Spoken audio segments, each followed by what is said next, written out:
Ang ginawa ng butcher na ito sa matatabang tao ay tunay na kasamaan. Noong 1965, sa maliit na bayan ng Millfield, Ohio, may isang butcher na nagngangalang Jason.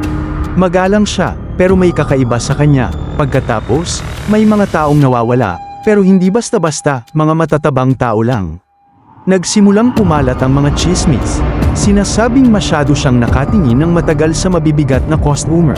May iba naman na nagpatotoo na tuwing gabi, may naririnig silang kakaibang tunog mula sa kanyang tindahan, hanggang isang gabi, isang batang nagngangalang Jake ang pumasok sa kanyang shop, at hindi na siya lumabas. Pinuntahan ng pulis ang tindahan ni Jason, at ang kanilang natuklasan ay nakakapangilabot, mga freezer. Punong-puno ng laman ng tao, ngunit hindi itinanggi ni Jason. Ngumiti siya at sinabing, "Collection ko lang sila." Pero dito lumabas ang mas matinding sikreto, si Jason ay walang records, walang nakaraang buhay, walang pamilya.